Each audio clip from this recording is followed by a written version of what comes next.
10 kata yang merusakkan perasaan dan hati anak kita. Yang pertama,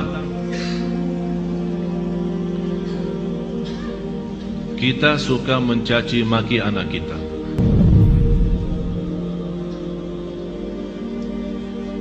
Ini sebuah bahaya, apalagi kalau kita lagi emosi. Dan saya selalu sampaikan kepada jemaah, kalau lagi emosi, jauh daripada anak. Jauh. Jangan jadikan anak korban. Saya tidak enak membawa ucapannya karena kita di dalam masjid, tapi ada banyak yang saya heran mengucapkan kata-kata yang saya malu sampaikan. Sama siapa? Sama anaknya sendiri. Kalau sama orang lain kita malu mengucapkan, apalagi sama anak kita.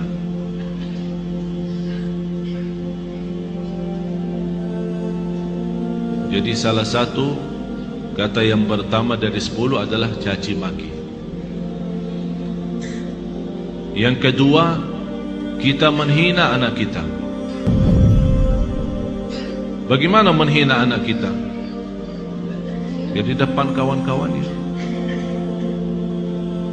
Kalau dia bersama kawan-kawannya di dalam kelas atau di sekolah, kita datang jemput atau hantar, tapi kita suka menghina anak kita di hadapan mereka.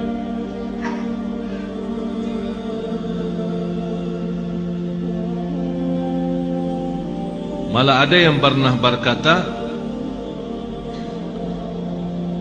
saking menghina anaknya, saya heran bagaimana bisa punya anak seperti kamu. Apalagi di depan orang, di depan kawan-kawannya. Bisa di saat itu anak kita tidak nangis, tapi sudah mati rasa.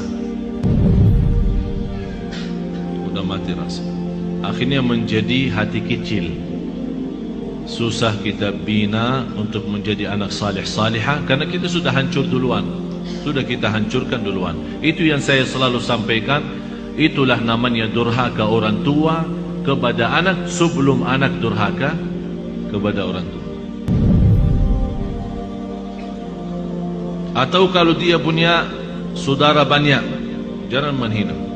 Kalau ada sebuah berlaku yang tidak bisa kita terima, kita bisa nasihati dengan cara yang baik, bukan di depan orang. Karena itu namanya nasihah, bukan fadihah. Nasihah adalah mengingatkan dengan cara yang baik, tapi fadihah membukakan aibnya di hadapan orang. Alasannya, niat saya menasihatin.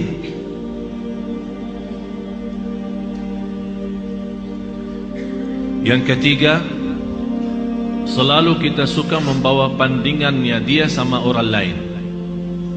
Ini lihat, abang kamu jauh lebih pintar. Ini lihat, anak itu luar biasa. Kamu tidak bisa seperti mereka. Itu tidak bahaya itu. Ini mengakibatkan apa? Kecil hati. Yang kedua, benci sama orang itu. Akan menimbulkan rasa benci. Jadi akan selalu berlawan. Di mana ketemu kalau diajak main tidak mau sama. Karena kenapa? Karena kita selalu bandingkan ini A sama B. Apalagi kalau dia punya adik-adik yang lain. Coba adik kamu, abang kamu, kakak kamu, pintar bacaannya, pintar najinya, pintar salatnya. Kamu apa sih? Ini mohon maaf, ini bukan sering terjadi. Malah saya sendiri mendengar di hadapan saya, ibu yang membawa 3 anak, yang dinyakiti perasaannya 1.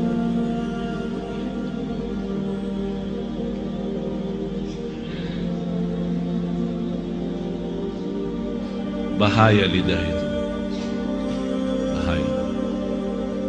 Jadi jangan kita membandingkan anak sama orang lain. Mohon maaf, kita yang dewasa aja, kalau ada orang membandingkan kita sama orang lain, kita tersinggung. Apalagi anak kita. Kita ada yang dewasa yang sudah faham, mengerti bisa mengerti maksudnya orang, bisa mengerti tujuannya orang, kita bisa tersinggung, apalagi anak kita. Yang keempat, cinta dengan syarat. Aku cinta kamu, tapi syaratnya begini. Jadi seolah-olah kita tunjukkan kepada anak kita, kalau ibu tidak sayang begini aja, ikhlas dan sayang, tidak cinta ikhlas. Tapi cinta kalau kamu salat. Aku cinta kalau kamu ngaji. Aku cinta kalau kamu diam. Aku cinta kalau kamu tidak nonton TV. Berarti itu namanya cinta dan syarat-syaratnya. Kalau mau cinta ya cinta, tidak usah pakai syarat. Tidak usah pakai syarat-syaratan. Ini anak kita. Mau cinta ya cinta. Cinta yang normal, kasih sayang, yang wajar dan yang wajib bagi kita sebagai orang tua, memberikan kasih sayang dan rasa cinta kepada anak kita. Kalau kita yang tidak menunjukkan rasa cinta kepada anak kita, dia akan lama-lama melarikan diri kepada orang lain. Memang mohon maaf Bapak Ibu, bisa anak kita karena dia kecil tidak mengerti menyampaikan perasaannya, tapi dia mampu menyampaikan perasaannya dari hal berlakunya. Begitu dia melihat seorang yang memberikan perhatian dan kasih sayang, biarpun orang itu bukan keluarganya, orang jauh, begitu dia ketemu orangnya, dia malah lari, peluk orang itu. Sepertinya kehilangan rasa sayang di rumahnya.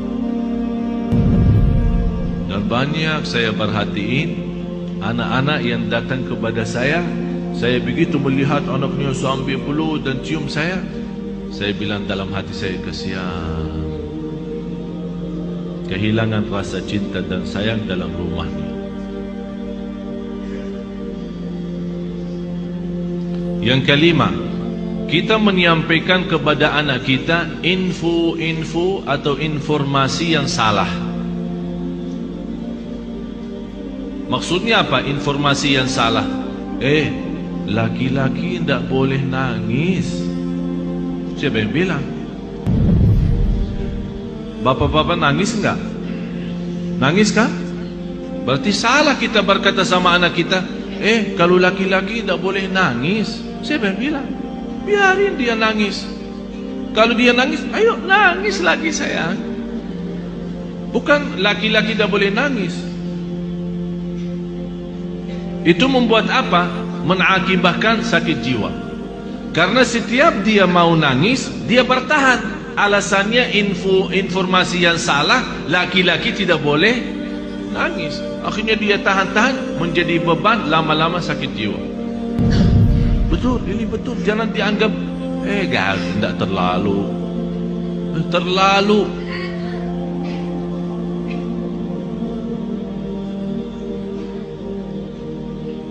Yang keenam, ini yang lebih bahaya.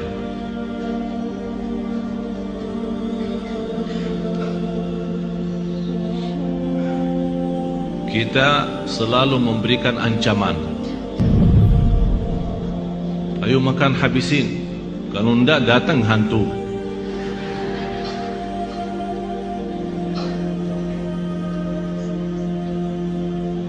Mau tidur enggak? Kalau kamu tidak tidur, nanti datang hantu, temenin.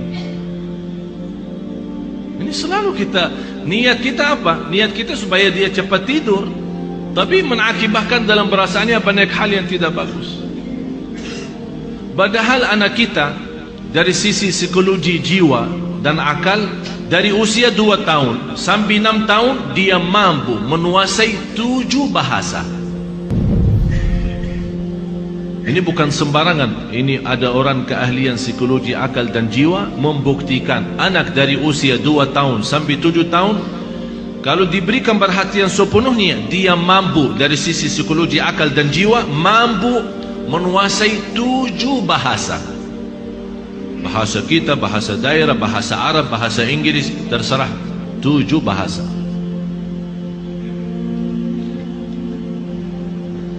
Tapi kenapa kita sia-siakan kesempatan ini yang masih luar biasa?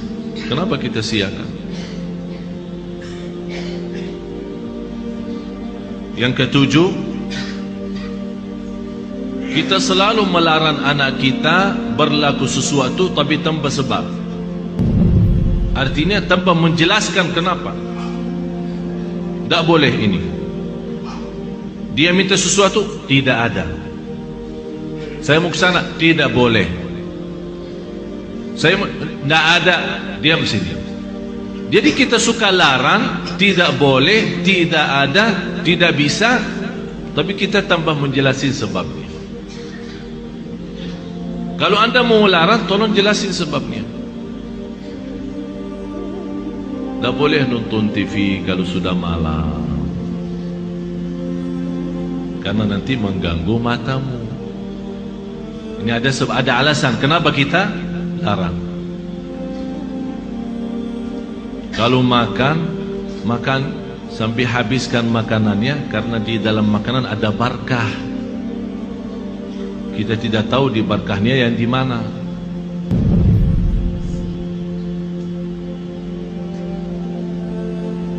Jangan nonton TV. Ayo sana. Tidur. Ibunya megang remote. Teng, teng, teng.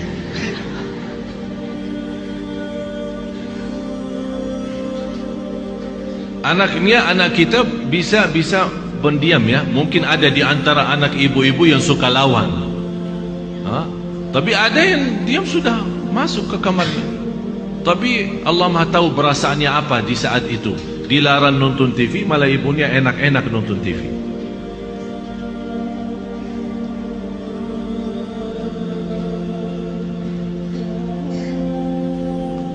Banyak hal Bapak Ibu yang perlu kita perbaiki. Banyak. Kalau kita memang ingin bukan hanya doa mengharapkan anak salih salihah, tapi ada contoh baik, ucapan yang baik. Yang ke-8,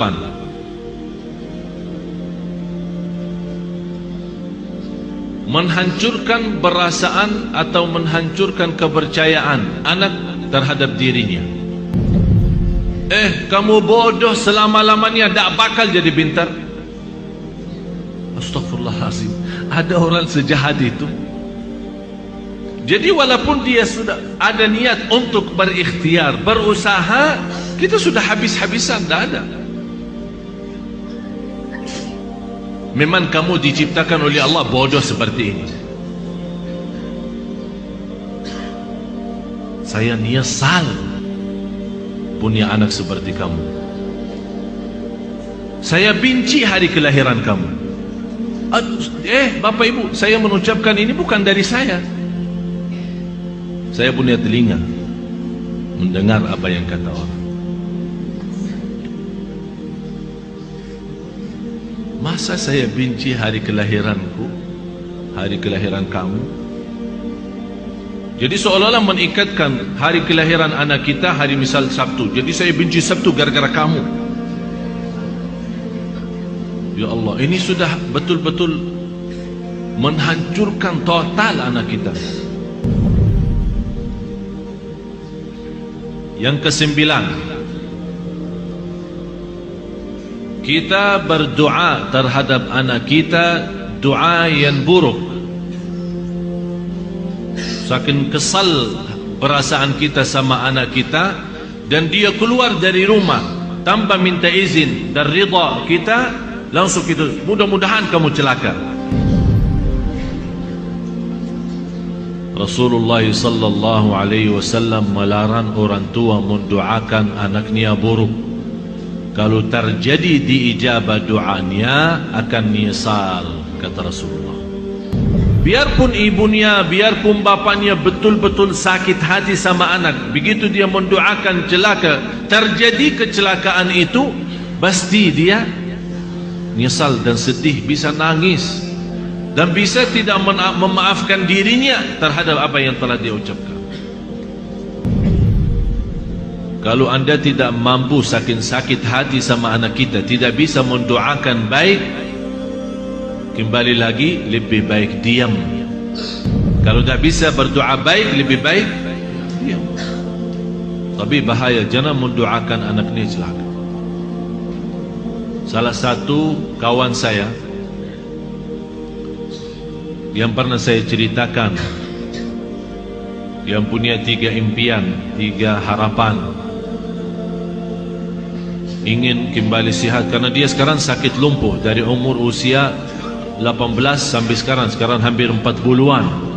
Dari umur 18 tahun sekarang 40-an, sampai sekarang dia dalam kondisi lumpuh total, tak bisa bergerak sama sekali, masih bisa berbicara saja. Di antara harapan beliau sebagaimana saya pernah jelaskan, ingin kembali sihat wal afiat supaya bisa megang Al-Quran, ingin kembali sihat wal afiat supaya bisa nikmati sujud, ingin kembali sihat wal afiat supaya bisa memeluk orang tua dan mencium orang tua. Akibat sakitnya dia sampai dari sekian tahun, dari sejak 18 tahun umurnya sampai sekarang 40, sebabnya dia terjadi begini adalah doa orang tuanya. Karena dia pernah pulang tidak ke sekolah, orang tuanya tanya, kamu sudah sekolah hari ini enggak? Setahu saya sudah antar ke sekolah, tapi saya dapat informasi kamu tidak masuk, malah kamu larikan diri sama kawan-kawan kemana. Kata anaknya, bohong yang bawa fitnah itu. Saya sudah ke sekolah. Ya namanya anak-anak mau larikan diri dari tanggung jawab orang tuanya, dia bohong. Lebih baik berbohong katanya. Apa kata ayahnya? Kalau kamu bohong, mudah-mudahan celaka hari ini. Pergi sama kawan-kawan, ini cerita sendiri dia menceritakan. Pergi sama kawan-kawannya kepada satu tempat hiburan yang ada kolam renang. Kemudian dia naik sebuah tempat tembok yang agak lumayan tinggi. Kemudian mau loncat ke dalam kolam itu. Begitu dia loncat, kepalanya kena. Padahal lantai bawah terlalu dalam, tapi bisa kena. Kepalanya terputus salah satu saraf di bagian lehernya, mengakibatkan lumpuh total, tidak bisa bergerak sama sekali. Orang tuanya menyesal karena telah mendoakan seperti itu. Tapi kata anaknya, bagi saya nikmat besar doa kecelakaan ayah saya. Kenapa? Karena dengan doa dalam kondisi ini baru saya bisa kenal Allah lebih dalam, dan alhamdulillah beliau sudah menghafal Al-Quran 30 juz. Dalam kondisi itu tak pernah berhenti salat malam. Dan Masya Allah setiap di sana sini dari masjid ke masjid memberikan ceramah. Dalam dia dibawakan dengan kursi roda yang tidak bisa duduk, dia dibuatkan kursi roda khusus. Miliknya kayak mirip tempat tidur, karena dia tidak bisa duduk, tapi masih bisa berceramah. Saya kemarin berusaha untuk mengundang beliau datang kemari, tapi masih kita harap mudah-mudahan bisa. Dan kemarin beliau mengundang saya acara pernikahannya. Subhanallah, ibu saya menceritakan istrinya cantik luar biasa. Sampai orang bertanya sama istrinya, apa yang kamu harapkan sama seorang seperti ini keadaannya? Dia berkata, saya harap masuk surga lewat si Abdullah ini. Jadi saya tidak harap apa-apa, tapi saya harap bantu dia seikhlas-ikhlasnya. Saya yang akan bersihkan, saya yang akan rapikan, saya akan bagi bajunya sama semua, karena saya harap lewat dia masuk surga.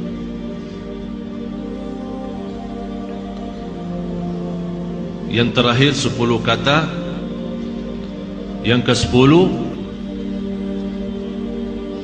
kita suka membongkar dan membuka aib anak kita di hadapan orang lain.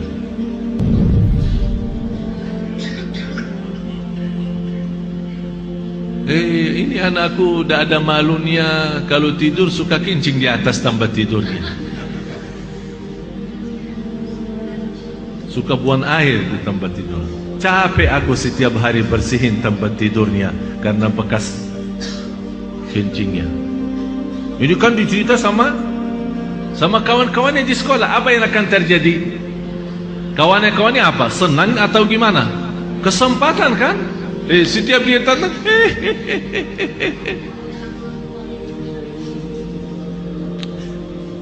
Astaghfirullahaladzim. Kita istighfar.